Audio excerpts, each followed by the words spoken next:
my faith became like a philosophy, really, more about what I knew and not about personal relationship. And once God doesn't mean that much to you in your daily life, the next logical step is, well, then why believe? Why carry on believing? And so, as far as I was concerned, I'd dismantled Christianity. I'd pulled back the curtain like in The Wizard of Oz and revealed what the real truth was, and that was how I saw it. So I saw a return to faith as really impossible because of where I'd arrived at, and yet it happened. Hello, and thanks for joining in. I'm Jana Harmon, and you're listening to the Side B podcast, where we hear how someone flips the record of their life from atheism to Christianity. Each podcast, we typically listen to the story of someone who was an atheist and became a Christian. Today's story is a little bit different. Jim was a Christian who became an atheist, who then found a more robust form of Christianity and reconverted. A committed Christian for 15 years, he left Christianity in his mid-30s and passionately identified as a humanist-atheist for 9 years. During that time, he genuinely could not see how he could possibly go back to believing in God again, and yet he did, with his faith even stronger for the experience. I hope you'll come and listen and explore Jim's extraordinary story with me. Welcome to the Side B podcast, Jim. It's so great to have you. It's good to be talking with you. Oh, I love that English accent. Having gone to school there, I'm sure our listeners will really appreciate it too. Why don't you tell us a little bit about who you are, Jim? As you know, my name is Jim, and from the UK. I live in Swindon currently, which is about 80 miles west of London. Actually, not that far from Oxford. But I was brought up in London, in the east side of London, a place called Rainham. And now I live in Swindon. I am an IT audit manager. I've worked in IT for about 15 to 20 years. I'm married to Liz, and I have 2 kids. One, Hannah, who's just recently got married, despite the COVID-19 situation and the various lockdowns that we've had. And I have a son who's just finished secondary school, and he's started college. So that's us, family of 4. And I'm in my late 40s. And so that's a brief introduction to me. There's obviously more to say, but that's... Yeah, that's terrific. It certainly gives us an idea of who you are and where you are in the world, really. And congratulations on your daughter's wedding. That's really wonderful. So let's go back to your childhood. It sounds like in East London, where you grew up. Yeah. To get your story started, was God any part of the picture at all among your family and your friends and even around your local culture?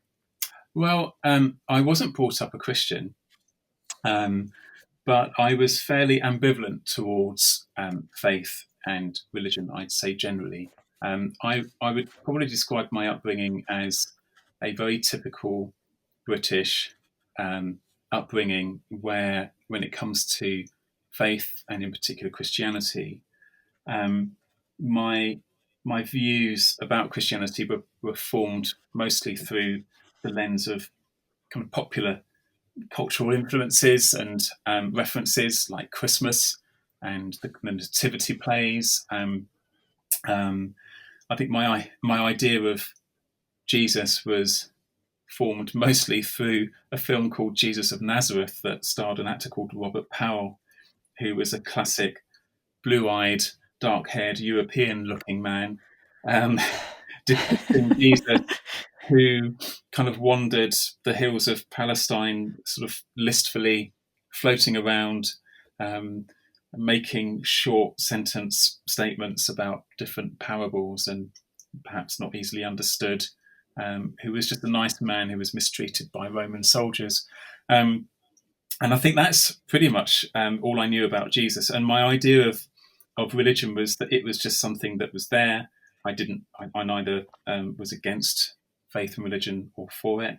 Um, you probably know that in the UK we have a long history when it comes to Christianity and the church. We have the Church of England, and we have a lot of pageantry and a lot of traditions. So I just saw Christianity as something that was very much tied to the Church of England, old churches, old parishes, and effectively just that Christianity was a way of being nice and being good, but wrapped up in religious ritual. I think is probably how I kind of saw it. And my parents, they didn't go to church, and again, I think they had a similar view that Christianity was something that was nice, but not something that we particularly were invested in. And religion was okay as long as it was on balance, and that you kept your feet firmly on the ground. And I think probably that there was a sense of right and wrong that I had as a young person, but I didn't really think about where that morality came from. I just kind of had that sense that, well, if there is a God, I haven't robbed a supermarket, so I'll probably be okay. So that was kind of my view of Christianity. Didn't really give it much thought, and was quite happy to, as a young person, explore life and all of life's opportunities. So it sounds like you had a pretty good childhood and a nice family, a nice life. You did good things. You were a moral person, just along with the culture. Yeah. So what did you explore what you did believe? If you didn't believe in religious institutions or in religious tenets, that they were nice stories or cultural rituals, but not much more than that. Did you consider what you did believe at that point, or was it just kind of going with the flow? I think it was going with the flow more than anything. And I think that, I was brought up in the 80s in my teenage years. And I don't know about elsewhere, but I think for me, the term atheist tended to have negative connotations of some sort. I don't know why, but I tended to think that. So I wouldn't have described myself as an atheist. I just didn't really have any passionate views on faith or religion, and I didn't know much about religion. A lot of that changed though when I went to university, and it was when I went to Dundee University in Scotland, and that was a story of coming to terms with the future that I was stepping into. I was doing a degree, but I was struggling with whether that degree was actually the degree that I wanted to do, asking questions about where it would lead to. And I think I did have periods of reflection as a young man at university who embraced all of the social benefits, as I saw them, of being at a university, going out to pubs and drinking and socializing and all of that kind of thing. And I found myself faced with the kind of life questions I think that a lot of people do ask themselves about life's meaning and life's purpose and where I was going. And so the kind of turning point for me was when I realized that I wasn't really taking care of myself, and I was struggling with motivation, particularly to kind of think, well, what is the point? I could get this degree, I could aim for success, but I don't know what success looks like. I could aim for something in life, but I don't know what that purpose is. And I was missing out on a lot of lectures and not doing very well. And I realized that if I don't get my act together, my life is just going to take a bit of a tumble. And I need to do something about this. And so I decided that what I would do is I'd hang around with those friends that I knew who seemed to kind of do life pretty well and, were disciplined when it came to study and seemed to be a good influence. And I didn't really realize this at the time, but it turned out that the group of people that I hung out with were all Christians. And so I found myself in the company of Christians. And the strange thing is that I found out months later that in the corridor in halls of residence where I was staying, I think there were about 3 or 4 Christian guys who were all in this corridor, half of whom had actually moved into that corridor in the first term through various reasons. And in fact, I myself had come to be in that corridor because there was a mix-up with the room allocation. So there were all these coincidences that I found out afterwards, that led me to being surrounded by Christians. I was tripping over them. Yeah, I would imagine that would have been quite unusual, really, in Britain, actually, in the Yeah, 80s, like you said. It was a nominally Christian culture, but really not much more than that. So yeah, that is an interesting coincidence yeah. That's of right. sorts. Yeah, that's right. And I often put it this way: I accidentally became a Christian, and what I mean by that is, I was talking to a visiting friend of the guy opposite me. Is a chap called Ian, and I was in his room, and this girl Maggie was visiting, and she kept talking about this place called Mingis Hill, and I thought this was a park, or a woodland or something. And eventually she said, "Would you like to come to Mingis Hill? Because we're going this afternoon." And I said, "Sure, why not?" It was a nice sunny afternoon on a Sunday. So we were in the back of her car, and I was talking to Ian, and I said, "What kind of park is this Mingis Hill? Is it like, is it a park with swings, or, playgrounds and things like that? Is it like an open kind of fields?" And he just looked at me incredulously and said, "Mingis Hill is a church." Um, and I remember kind of thinking, I kind of felt 2 things really. One, I thought, "Oh my gosh, what have I done?" And then the other thing I thought was, "Oh, actually, it might be quite nice, to go to church." And so I sat in this Church of Scotland church, and I don't remember what the sermon was, but I do remember that I had a strong sense of being, like a child, and a sense that there was something here where there was a second chance, a second opportunity for me to do life differently. And Mm. and a long story short, I went through this journey of discovering, the Bible. I read a gospel that somebody gave me. I was asking questions, and another Sunday we went to the church and they had communion. And as they were passing around the bread and the wine, I said to Ian, "Should I take this?" And he said, "Well, you ought to be a Christian if you're taking communion." And I said to him, "Well, my mum and dad never christened me when I was a child, um, because they thought, faith needs to be your own decision. We won't baptize you as a young infant." And this is almost embarrassing. I thought the word Christian came from christened. It didn't dawn Mm. on me that the word Christian came from Christ. So I Well, assumed in my head that a Christian was someone who'd been baptized as an infant, and had been through some kind of ceremony and declared by a vicar or a priest as a Christian, and perhaps given some kind of scroll or certificate or something like that. And so I said to Ian, I wasn't christened, and he said, "No, no, no, it doesn't matter. That's not that, but you should be a Christian." And then afterwards, when we had a conversation, about this, I realised that we were getting our wires crossed, and I said to Ian, "I'm getting confused here. What is a Christian?" And when he told me that a Christian is someone who believes in Jesus and has decided to follow him, and that this was a personal decision that you made, not something that you are granted by an officiary, I said to him, "Well, I did that last Wednesday." And he said, "Well, then you're a Christian."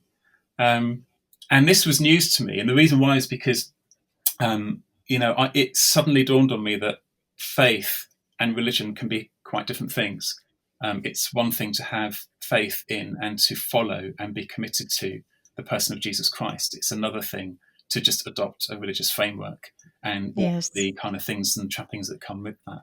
And yes. I was amazed by that. That was a real revelation to me because, again, having come from no Christian background at all, um, I was relieved and amazed and, very grateful that actually I could, call myself a Christian, based not on, the meeting certain requirements of an institution.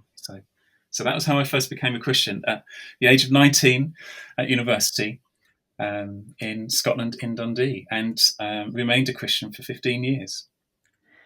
So obviously something happened, but before we get to that, so your experience as a Christian for those, did you say 15 years? Yeah.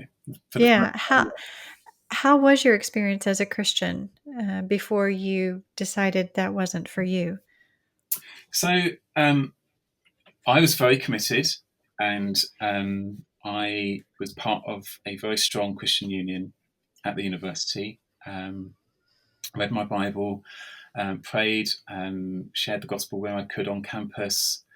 And then after university, I spent a year on mission in Kenya with an organisation called Africa Inland Mission, teaching in a school and preaching in a church just southeast of Nairobi. And then I came back to Dundee, and at this stage it was the mid-90s, and stayed in Scotland for a short while, and then moved back to London and attended a church there where I met my wife Liz, and we had our daughter Hannah.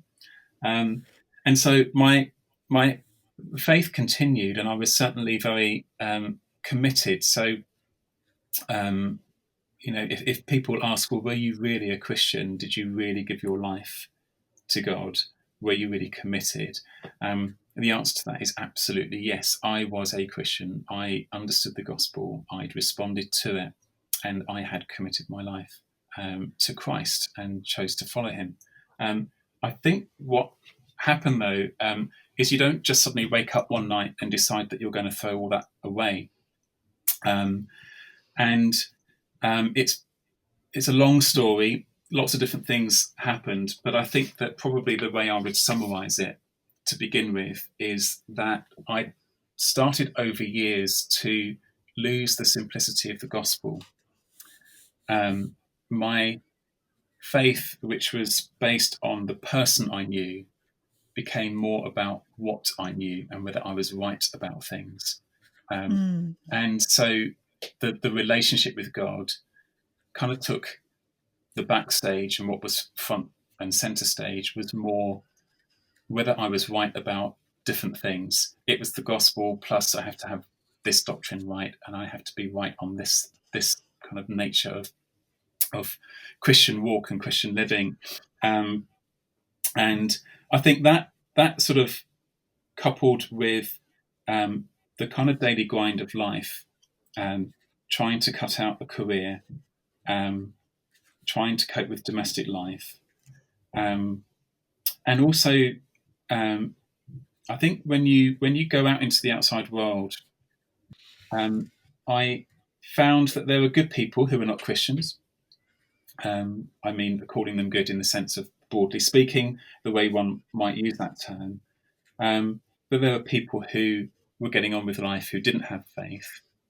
And I think that if faith becomes ordinary and mundane, it just becomes less distinct. The Christian faith can become less distinct from any other religion or any other view. And I think that there were also areas of my life where perhaps there were compromises, not necessarily big compromises, but I think that what I found was that my life outside of church just looked very different from my life on a Sunday. And so almost found myself living this dual life, really, where there was a kind of Christian side to me, and it was compartmentalized away from, the rest of me, which is all about trying to get on with life, trying to achieve things, trying to do well in my job, trying to get on with the people who I worked with, all of those kind of things. Right. And I think that's what kind of happened over the years. And there was also this sense that your faith and Christianity becomes more complex in the sense of, we all have to face into the fact that there are different denominations, there are different churches, that Christians don't agree on everything. But I think that for me, what I think happened was that truth certainly mattered to me, and continued to matter to me. But I found myself feeling that my Christian life was so far away from the lives of those who I worked with who weren't Christians, that it became very much an us and them kind of situation. And it felt like that Christianity was and church was just becoming a smaller and smaller island, if you like, of people who agree with you. And that was how I started to see it. You know, from an emotional level, I found myself struggling with trying to balance the kind of working life and the pressures of life with, you know, what faith meant to me on a daily kind of basis. And I think intellectually, I did have questions, but to begin with, I think that those questions weren't necessarily initially a challenge to my faith in the sense that they would necessarily lead me to reject my faith. I think what happened was it was a combination of all of these different things that kind of brought me to a point where, again, as I said in some at the beginning, my faith just became like a philosophy, really, more about what I knew and not about personal relationship. You know, and once God doesn't mean that much to you in your daily life, you know, the next logical step is, well, then why believe? Why carry on believing? And so I started to kind of investigate some questions. I was probably more challenged around questions of science, particularly around our origins and evolution. I was asking myself questions about that. I was asking myself questions about salvation and what happens to people who haven't heard the gospel. These kind of things that you know are challenges and that we try to grapple with. But I did it very much in isolation. I didn't really talk to people about it. It was more of an introverted journey that I went on. And I think that things just started to erode away. And eventually I remember I kind of raised some of these things with my wife one evening because she could tell that I just wasn't myself. And I was a bit reluctant to kind of open up. And she said, "You're not yourself. What's going on?" And it kind of opened up this door where suddenly I just blurted out all these different memes, I think they're called, aren't they? All these different kind of thoughts that I'd gathered together over a period of months and just sort of blurted out all these questions and doubts that I was having. And I think poor Liz just didn't have a clue where this came from. She's like, whoa, where's all this coming from? Right. And so that was quite a testing time. I think I was probably already in my heart on my journey away from God at this stage. But the one thing that I was concerned about was, you know, I was a member of the church in North Swindon. I had a church community around me. My wife was still a Christian. And I was obviously concerned about how this could affect my relationship with my wife and, you know, with my family and those friends around me who were Christians. And that was obviously really important to me. And I didn't want to, it wasn't so much I didn't want to disappoint them, but I didn't want that kind of, you know, I didn't want those relationships to break down so much. I certainly didn't want my marriage to break down. And I was kind of faced with that. Do I just keep this to myself and keep going to church and just put on the kind of the right expression and turn up, don't say anything, and then just live your life like that? And I kind of did that for 6 months. And then it all came to a head when one of the elders in the church said, "Could you give a testimony in a couple of weeks?" And I think that was it, really. I thought, I don't think in good conscience that I could do that. And so I phoned him up and said, "Look, I'm really sorry, but I won't be coming to church anymore. I just don't believe anymore." And I stopped attending. And then that led to obviously a challenging period for me and my wife to kind of reconcile that and work through that. I'd like to pause for a moment to tell you about an upcoming event. You may have heard of intellectual intelligence or emotional intelligence. Well, on November 12th, Dr. Darrell Bach is going to be talking about cultural intelligence. We live in an ever-changing world and want to understand and engage culture in a wise and winsome way. Just as the Apostle Paul was effective in communicating the gospel in his own time, people, and place, Professor Bach wants us to be effective in our own generation. Based upon Paul's example, he will help us understand how to navigate difficult conversations with those who don't share a Christian worldview, what it means to love from a biblical perspective, and how to best read and understand Scripture as we are living Christ-centered lives. There's no charge for this event, but you must register to attend. You can attend either virtually or in person if you are in the Washington, D.C. area. To register, please go to www.cslewisinstitute.org/cultural-intelligence. We hope to see you there. Obviously, it was quite a surprise, a stunning surprise for your wife. But I, as you were going through this process and you came to this culmination point, and the church, you were forthright with them and truthful. Did they try to approach your doubts or skepticism with any kind of intention at all? Did they engage you on why you had left, or did they just let you go? They did reach out to me. They were very gracious, actually, and I think looking back, they were really good. They were very gentle. The elder of the church, who I called up to say I didn't believe anymore, that the pastor of the church was on furlough.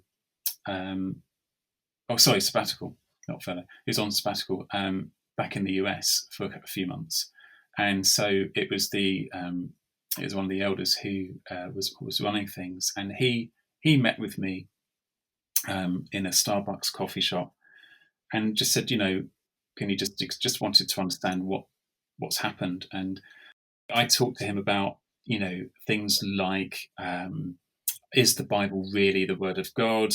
How do we know it's true? Isn't it just that there was a council that made the decision that this is what is Scripture, what is canonical, and therefore isn't it all just man-made? Doesn't the science suggest that we've just evolved and that we are just physical material beings? What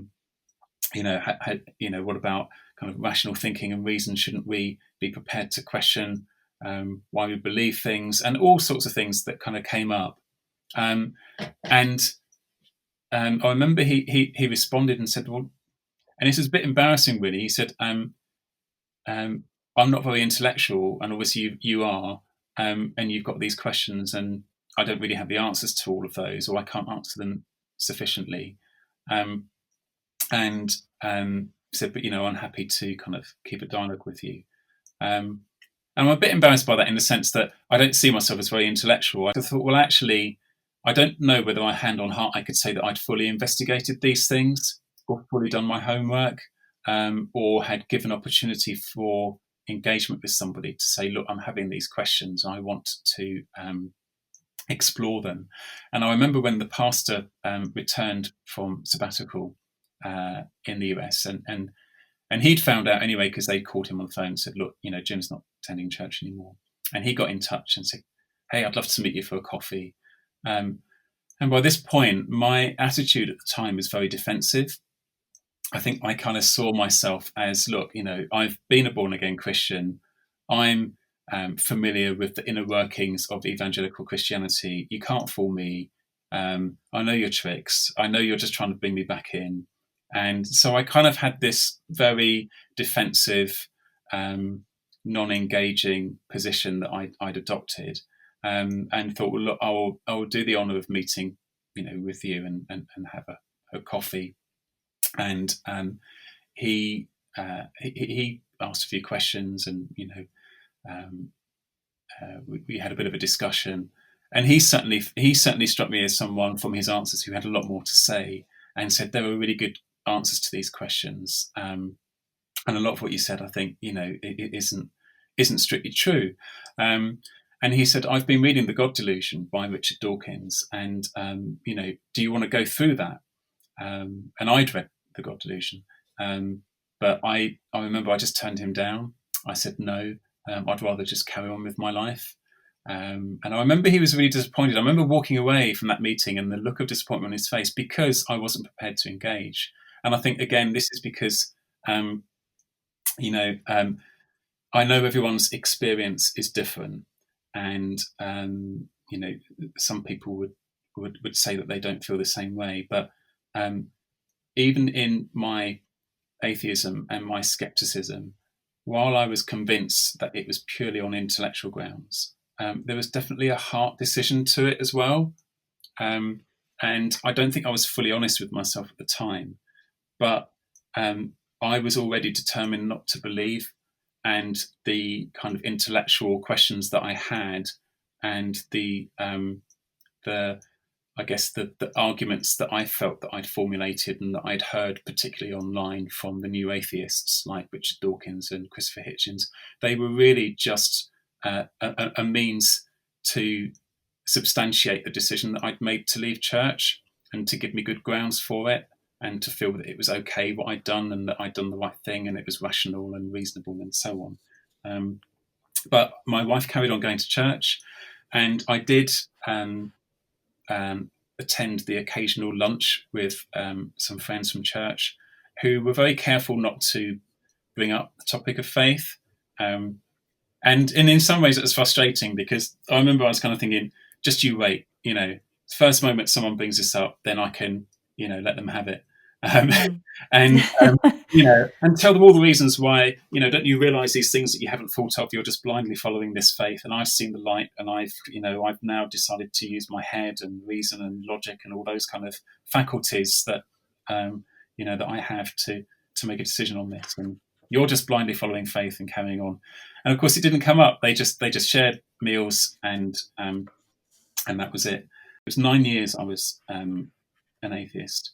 But when I left church, I'd made the decision that I didn't believe in God anymore. But I wanted to land somewhere. I wasn't satisfied with saying what I didn't believe. I certainly felt, well, what do I think then? I don't want to be a non-person. I don't want to be somebody who just doesn't believe. I do want there to be some kind of foundation for my life. What is that? And so I kind of did the usual thing that a lot of people do in this day and age that we live in. I used Google, and looked on the internet, and I came across some different organizations. But then I came across humanism, and of course I'd heard of the term humanism but didn't know much about it. And I thought, humanist sounds good, because at least that, this is something where we're saying, look, we're all in it together, we're human beings, our morality and our reason and our purpose comes from within. It comes from a shared human kind of collective view of things. And so that seemed more attractive, and it seemed a bit more positive than atheist. So I thought, okay, humanist sounds good. So I very strongly identified certainly in those early years as an atheist humanist. So I didn't just backslide. I didn't just kind of slip away or just stop going to church because of there was no particular hurt, actually. When I left church, I did it 100 miles an hour. And actually I would say that I did go as far as saying I'm not just an atheist, I'm an atheist naturalist. Okay. You're probably aware that Richard Dawkins is famous for that quote. I won't be able to remember it word for word, but he said something like, "We are just dancing to the tune of our DNA."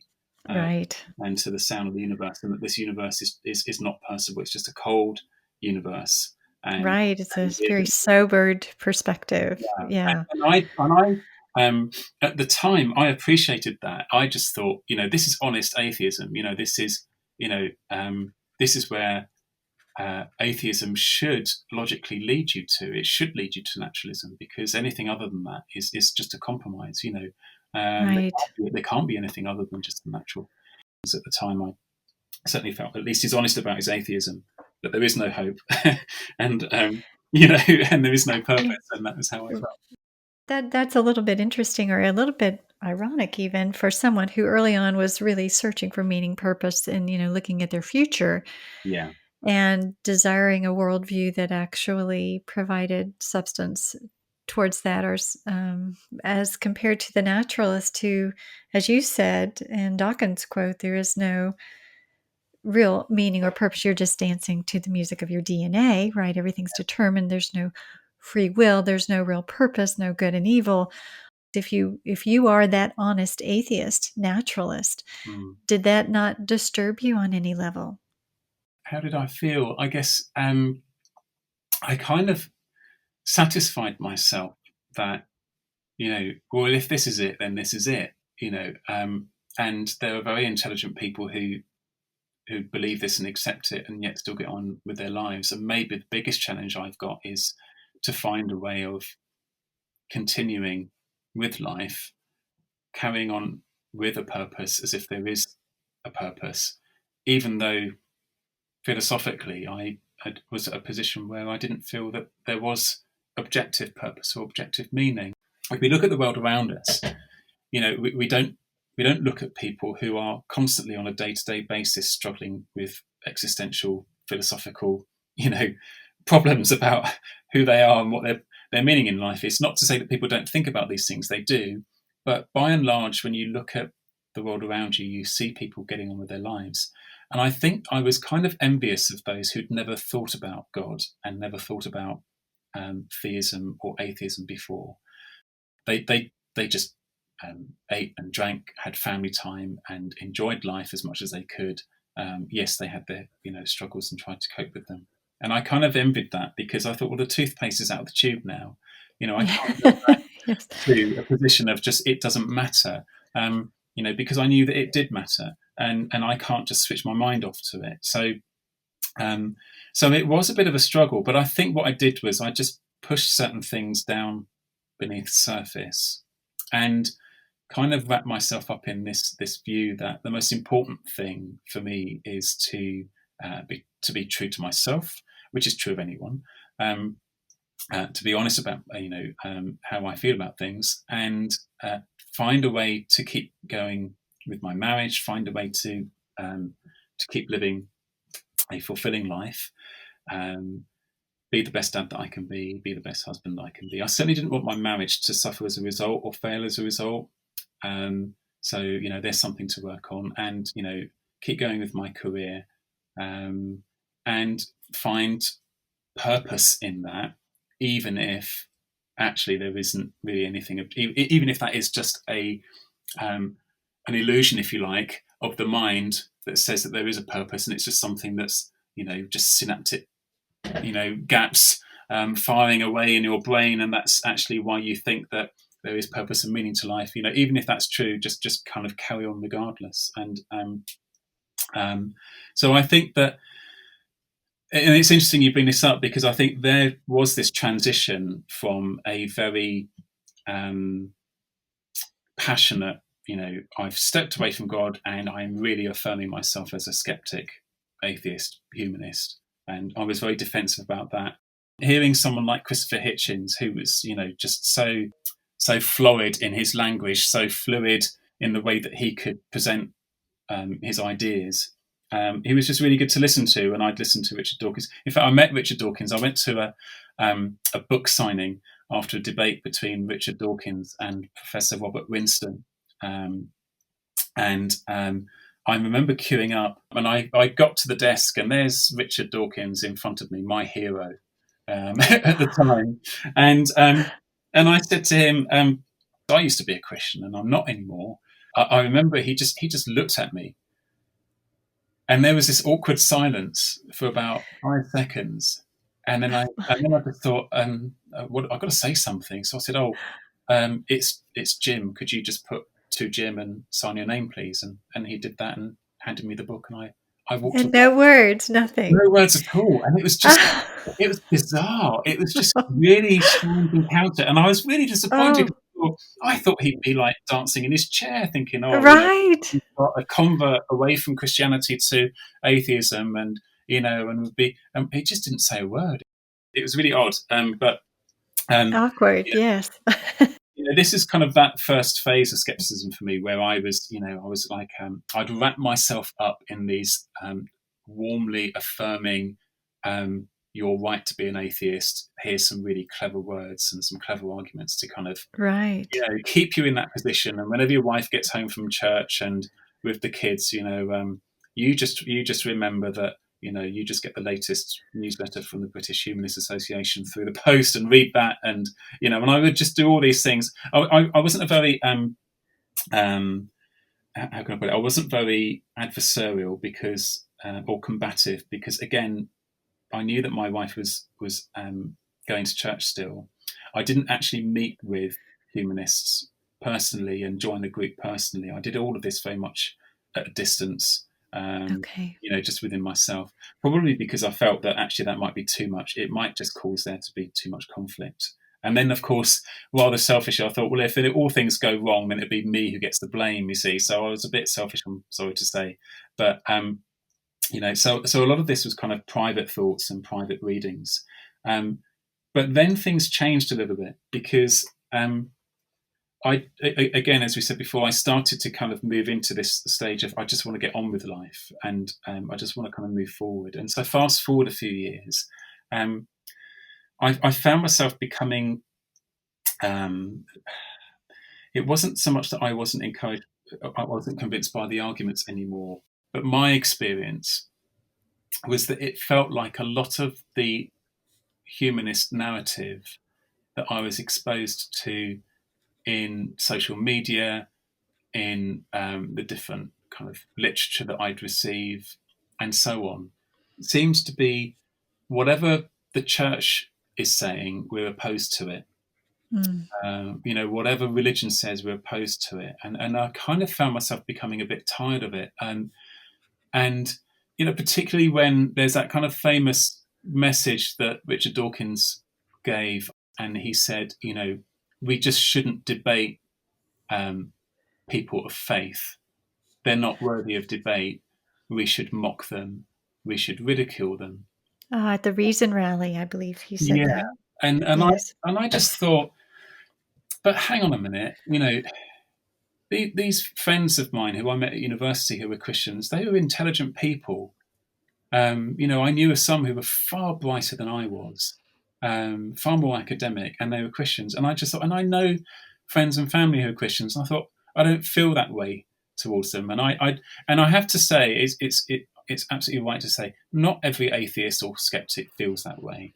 And we certainly shouldn't assume that that is a typical kind of view that they have. And I know a lot of atheists have come out and said that, they don't think that Richard Dawkins was right to say that kind of thing, because it's not helpful. We don't want to tar everybody with the same brush. But I think what happened during that time was I just softened. I think the defensiveness that I had, the opposition to any attempts to engage, had just softened. And I kind of found myself thinking, do you know what? I won't renew my membership of the British Humanist Association. I was only a member for a year, so I didn't contribute much. I'll just kind of settle down a bit and not be so, just so defensive, I guess. And so life kind of carried on for a few years. But, I joined a band, and I was doing well with work. I did creative things, and sort of carried on in that kind of vein. And then I hit this period where it was really fun. It was really funny. There was one friend, I can't remember who it was, but I do remember the conversation. And I did share with people who'd never been Christians before that I was an ex-Christian. And I always found it really difficult to try and explain to them how important that was, and how,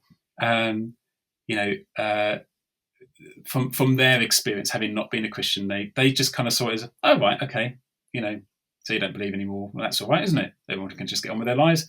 And I was like, no, you don't understand. This is a really huge thing. I'm not a Christian anymore. And don't you realise that Christians think that this is really important, and that your life depends on this decision, and how important it is that we use our minds and all this kind of thing. But I remember having a conversation like that, and the response I got back was, well, you don't know. One day you might come back to faith. You might change your mind.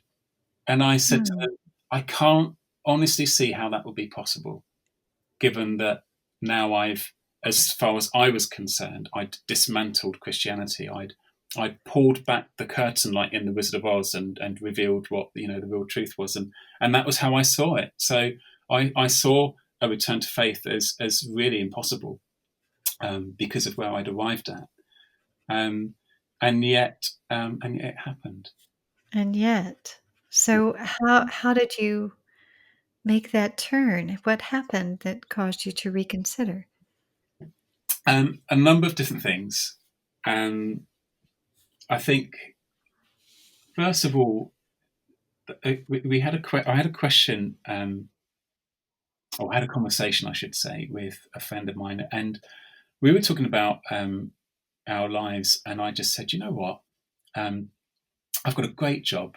I'm really appreciative of my life. My job's going well, and it's fulfilling ish. I mean, obviously, there's always something else that one would like to do differently, perhaps. My family's great. I live in a comfortable house. I can take the dog for a walk with a view over Swindon, and it's lovely in the mornings. I'm in a band, playing bass in a band. And I remember saying, if I could go back to my 18-year-old self, I know that if I said, this is what your life would end up, my 18-year-old self would say, hey, I've made it. I've done all right. And I remember having this conversation, and then a couple of days later, I was thinking about this, and I had probably a similar question to what I had right back when I was 19. I just thought, yeah, but so what? So what? What do I do next? What is the rest of my life going to be like? And where is meaning and purpose in life? And that question came up again of, the big kind of so what question. What is the purpose of life, and what meaning is there, and is it just manufactured? Is it just a way of kind of coping to get through your existence? And I kind of had this little alarm bell going. Hang on a minute.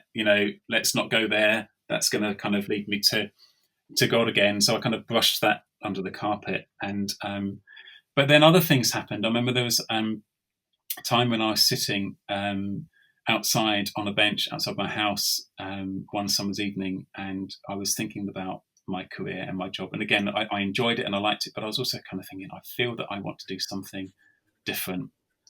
And I was kind of going through this little struggle. And this thought came to mind that, hey, one day I would have prayed about this, but I don't have that opportunity now. That's not Mm. available to me anymore. And there was a kind of sense of personal reflection. This wasn't an intellectual exercise. It was just simply asking, I guess, the beginnings of the question, why did I walk away? Why did I choose to actually abandon my faith? Given that there are other believers who must have gone through similar things, who must have had similar struggles, probably some who've gone through far worse situations than I've gone through, and yet have kept their faith. And I thought of people like, Corrie ten Boom and, others like that who I just thought, look, their lives weren't anywhere near as comfortable as mine is. I'm so grateful for the life that I've got relative to others, and yet, others have stayed the course. And I think because I was already in a place where I'd softened a bit and I'd become less, defensive and kind of just more open generally. I kind of entered this period of reflection. And I remember lying in bed one night and thinking back through my life. And it was really strange, actually. It's an interesting time, because I was kind of looking back at all the different years, every year of my life from the age of 19, and all the different events that had happened. And it was almost like my life was kind of being played out, and I just couldn't sleep. And I kind of woke up the next morning with that question of, had I made the right decision? Was it all about the intellectual doubts, or was there something else? And so I thought, I need to kind of address this again. What's my biggest obstacle?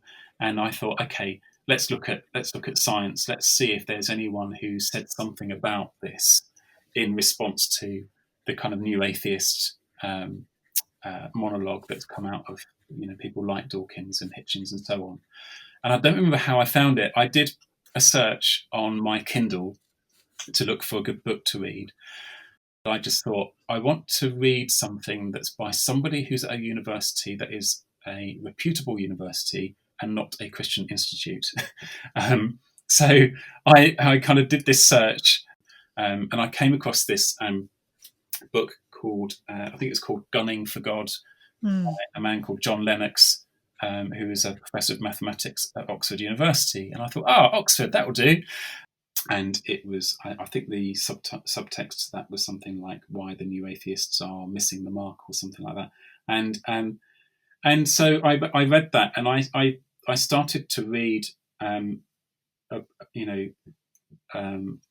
the writings and hear some of the counter arguments to those typical arguments that I'd seen from the new atheists, talking about,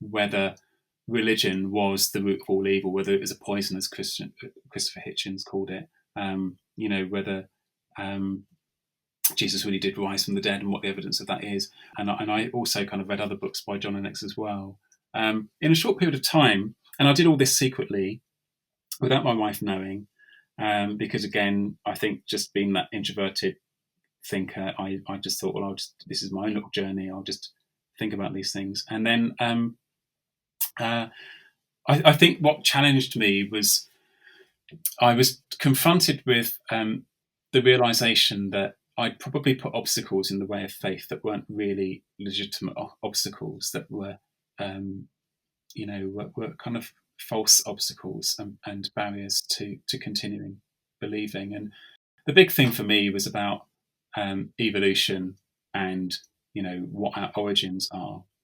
And, my view when I was a Christian was that if you believe that the Bible is inerrant and is inspired, then you are committed to a 6-day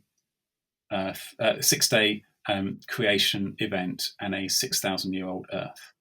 And if you can't commit to that, then you're not somebody who takes Scripture seriously. And so that I found that when I read what John Lennox had to say on that he just said, actually, that's not the case. That actually, that view on the age of the Earth and on the 6 days of creation has been debated for hundreds and hundreds of years. It's not a new thing, and just kind of challenged my thinking on that. And so I started to kind of unpick this view that reason and rationality and logic are tools that are exclusively for use by atheists and non-theists and skeptics, and that faith is something that is purely a blind faith, and lots of other things as well. But I found John Lennox, the way he wrote and the way he expressed himself was really clear, really articulate, and also very fair. And I also listened to or watched online a couple of sermons by a friend of mine called Gavin, who was at university, that he gave at his church in Perth, about the kingdom and the covenant. And it was almost like just being reintroduced to the gospel again, but hearing the gospel in the context of the entire Old Testament and New Testament. And I went for a walk with the dog to a little parkland that overlooks Swindon. I remember I sat down and I was thinking about all this, and I just thought, do you know what? I could investigate everything and keep investigating, and then look at a counterclaim or a counter argument, and then look at the counter argument, and keep going. How much knowledge do I have to amass before I can be satisfied on this question of whether God exists or not, and whether he wants to relate to me or not? And I realized that, if I'm not careful, my kind of project that I'd embarked on would just be this never-ending, constant series of questions. And it's good to question. I'm not saying at all that shouldn't happen. It's absolutely right that we ask questions. But at some point, we have to get to a stage where we stop and make a decision. And so I found myself saying in the first prayer of 9 years, which was, okay, God, if you're there and you're real, I'm prepared to think about you again. And that's as far as I was prepared to go. And it wasn't really a prayer. It was more just a kind of a statement. And then I walked away and kind of went home. And it was actually just a couple of weeks later that I found myself in the same spot. And I just thought, you know what, it all starts to make sense. And I don't know if you recall, there were these pictures that were really popular about 20 years ago. I think they were computer images. They used to call them magic eye, and you get like a book of them. And they just look like these really complex patterns.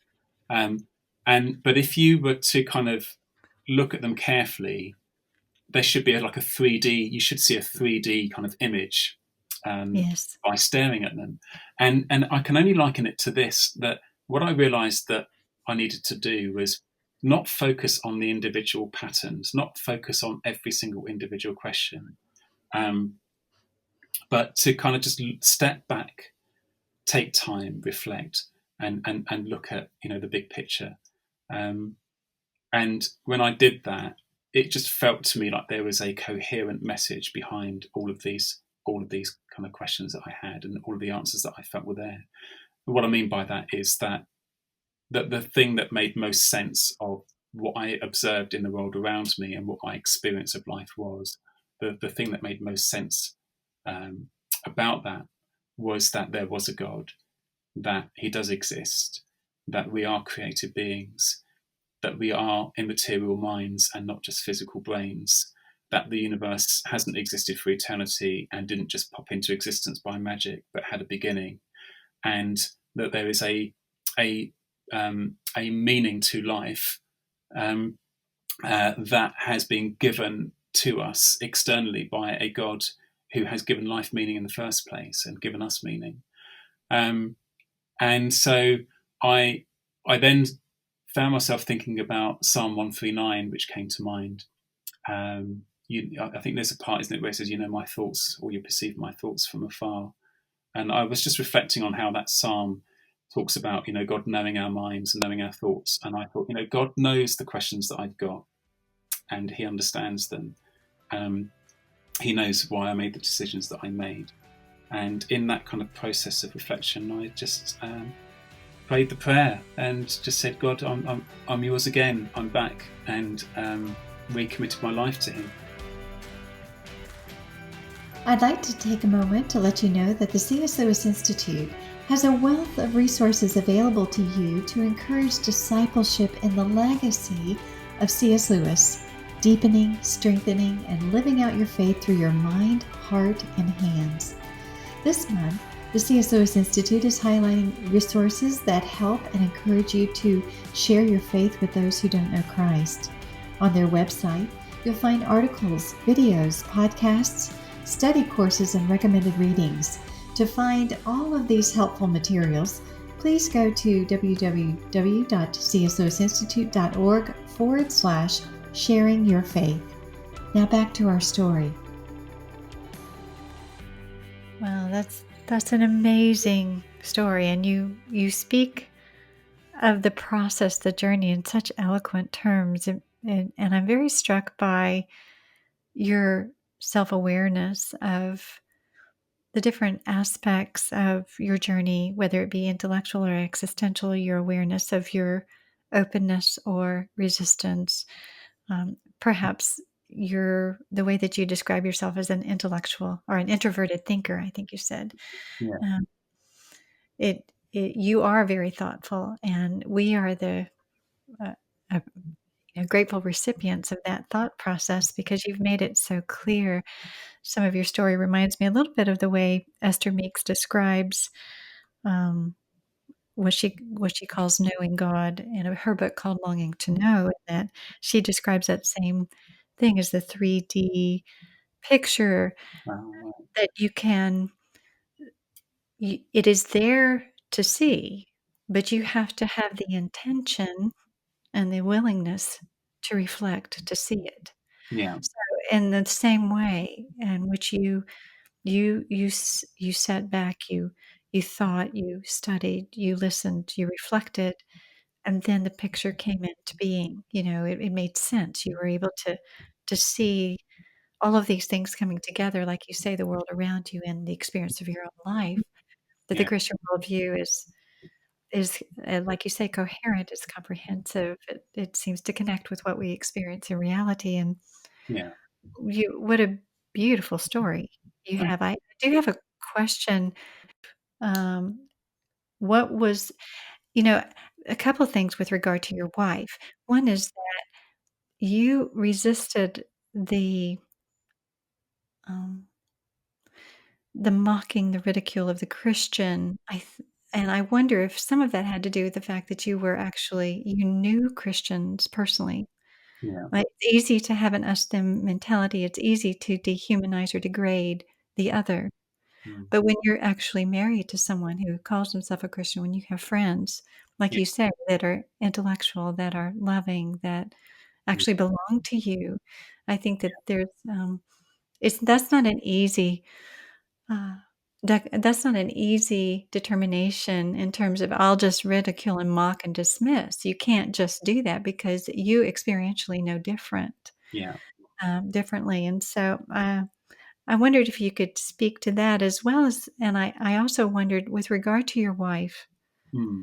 because I know that people listening have a spouse or Yeah. someone they love who does not believe, Mm. see things quite differently. I wondered how your wife's response to your disbelief Mm. affected your not only your perspective about Christianity, but your willingness to come back to it.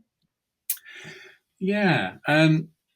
It wasn't easy. I think when I first when it first became clear that I was having doubts about the Christian faith, and particularly through the period where I made clear my intentions to leave church and not believe anymore, I think the initial response from my wife was, she was shocked, and she was concerned, um, and rightly so, because faith is really important, and we met as believers, um, and we had shared, you know, a, a common love for God and each other. We'd got married under a covenant before God, and so all these things were important. And I wasn't naive to the impact that this would have on Liz, um, and so it was absolutely right that she responded initially with that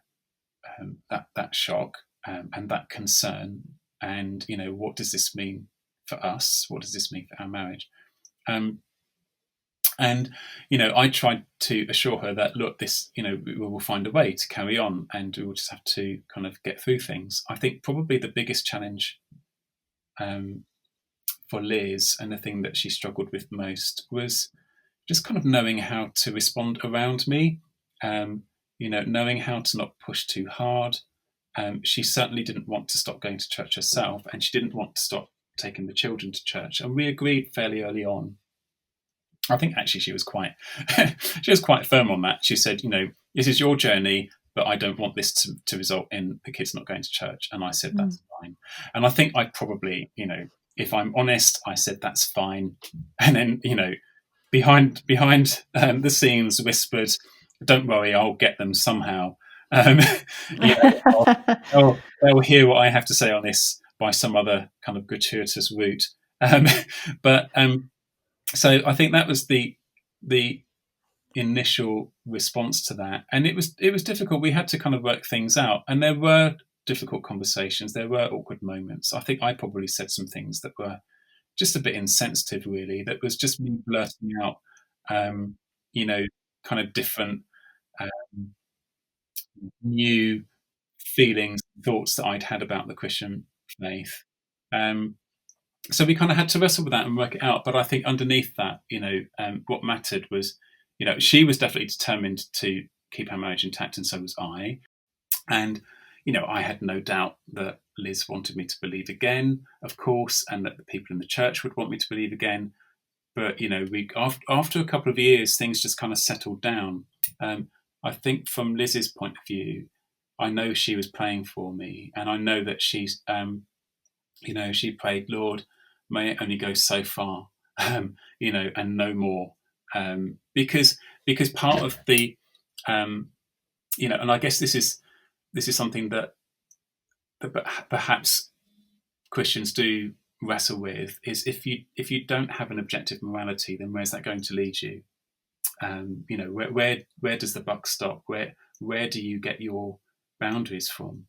And thankfully, I was really keen to make sure that there could be no accusations made against me that I'd suddenly gone from this life of being a Christian to a life of doing all the wrong kind of things, and a life of depravity, and and so on. And so I was really keen to make sure that just because I don't believe anymore doesn't mean I'm going to go away and get drunk every night and do drugs or whatever. I still feel that there are boundaries in life, and I want to to honour those.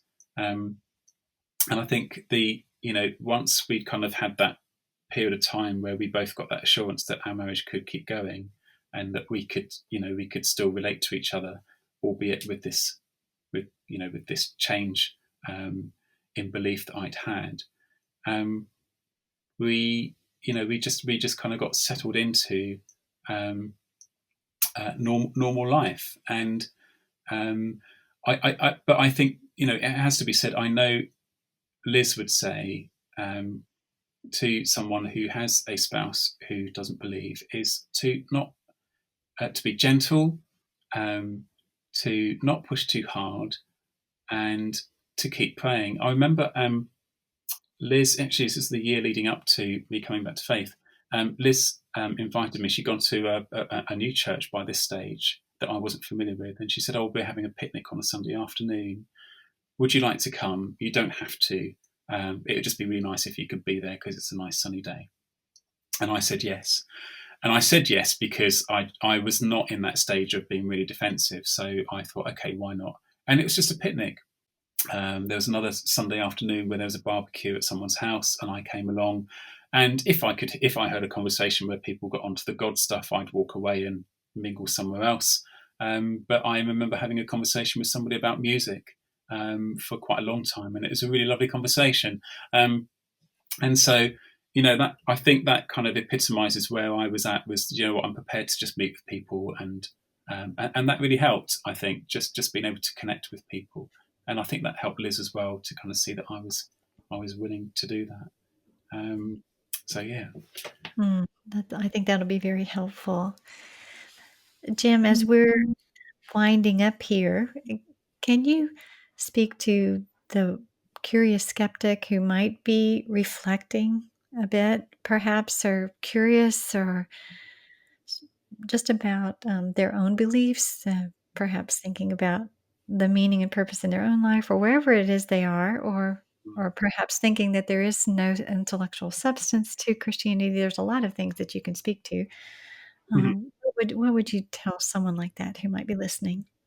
But the one thing that I do feel passionately about is this view that reason and rationality and logic are devices that are solely for the use of atheists and skeptics and non-theists, and that belief in the God of Christianity is a belief that you can reach, that is completely consistent with your ability to reason and to think. I think the idea that reason and rationality is not available to the Christian, or that the Christian faith and belief in God cannot be supported rationally, I think that's the one thing that I would say I really would like to challenge people on. There are people of all backgrounds, people of all levels of education, from Nobel Prize winning physicists to sports personalities to former terrorists, in every different country, all forms of culture, all different types of culture, throughout history, in different times in the timeline of human history, who have found a reason to believe. And I think for me, the question, the encouragement that I would give is to make the distinction between teasing apart the arguments and trying to understand difficulties and finding answers to these questions, and try and see that as something that is important, but it's not the whole picture. There's a really interesting introduction in a book called Basic Christianity by John Stott, and he talks about how a young man in his congregation was having questions and met with him and said, I just don't think I believe anymore. I'm going to be leaving church. And John Stott said to him, if I was to answer all of your questions to your intellectual satisfaction, would you change the way you lived?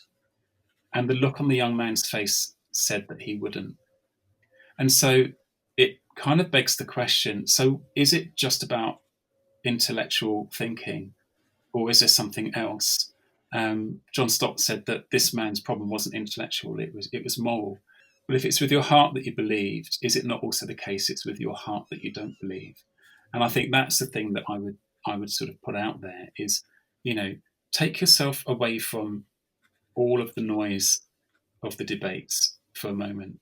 Go and sit on a hillside. Go and take yourself away to a quiet place, and give yourself that room to examine yourself, and think about, what is that point that I would get to where I say, okay, I've answered enough, I've searched enough, I've discovered enough, and now is the time to make a decision. Because if you do that and you find that actually the answer is, well, there never will be, then you have to ask yourself the question, so is it really an intellectual reason why I don't believe in God? Is that really the barrier that's preventing me from making that decision? I think that's really excellent. Very challenging, both, like you say, challenging and encouraging, I think, for all of us in terms of why we believe what we believe and what we tell ourselves why we believe what we believe. Sometimes those can be two very different things. Yeah. If you were to speak to the Christian who really has a heart for those who don't see Christianity as true or good or real, what would you say to them?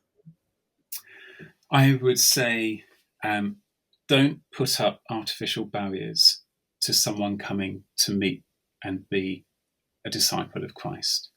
The advice would be gentle, be respectful, always give a reason for the hope that we have, but do it with gentleness and respect, and all of those things. And that's probably the advice that a lot of people would give. But I think my biggest thing would be that, it's, if we make coming to God really difficult for people, we shouldn't be surprised when people find it really hard to come to faith. And again, as I mentioned earlier, if we insist that the only interpretation of Genesis, for example, is a 6-day creation and a 6,000-year-old earth, and I'm not saying that, I'm not getting into that debate. I'm just saying that if we make that a condition, or any other doctrinal point a condition other than the core doctrines of the Christian faith, if we make that a condition of belief, then we're just making it really, really hard for people to see the invitation of God. And so I'd say, just reflect on that, and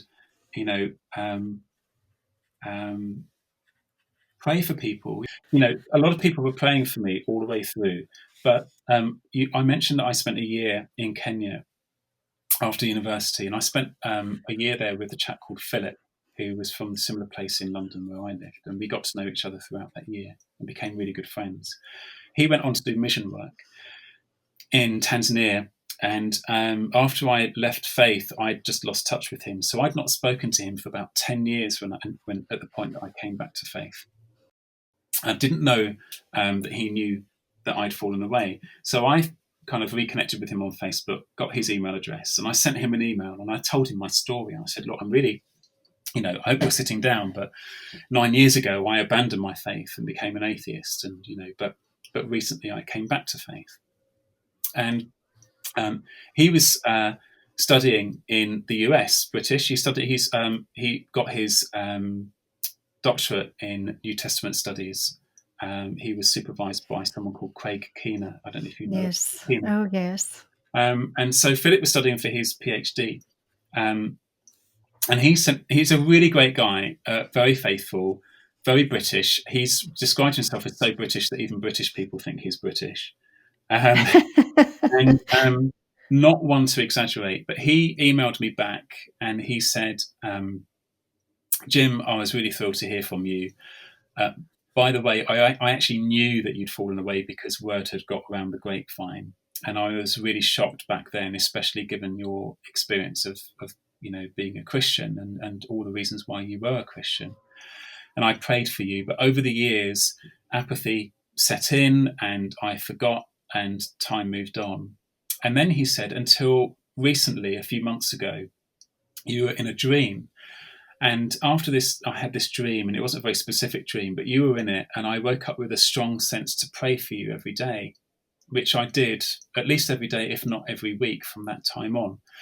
And he said, so I was thrilled when you reached out to me soon after, and even more thrilled to find out that you'd actually come back to faith when I was hoping that you would just be reconsidering God again.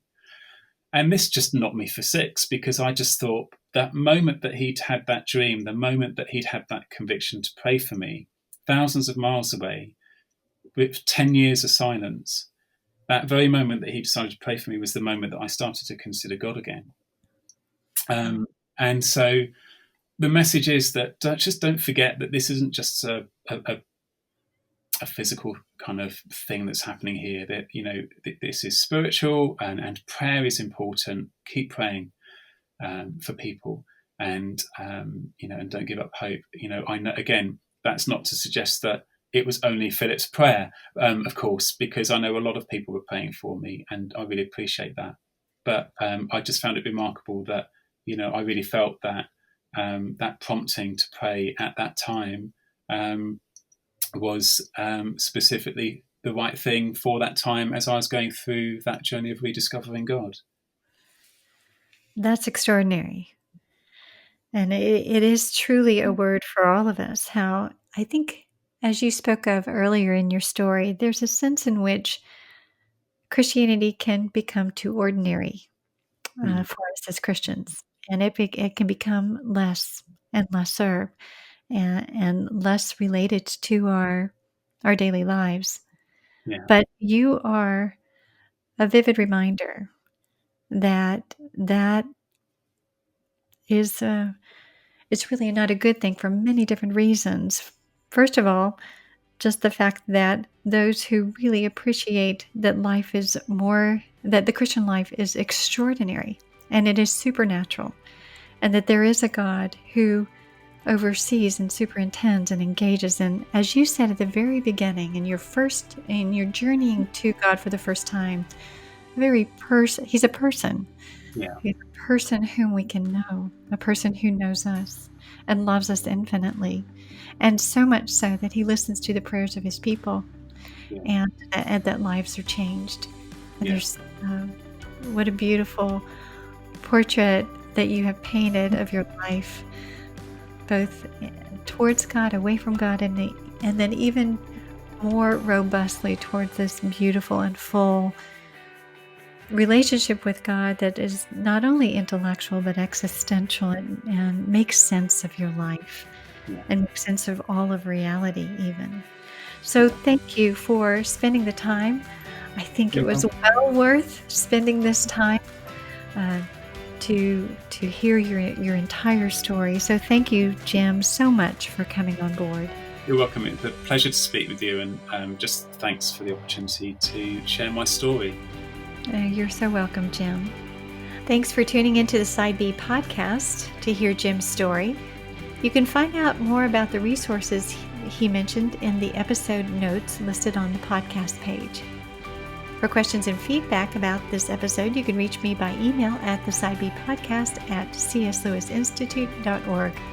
If you enjoyed it, subscribe, rate, and share this podcast with your friends and social network. I would really appreciate it. In the meantime, I'll be looking forward to seeing you next time, where we'll be seeing how someone else flips the record of their life.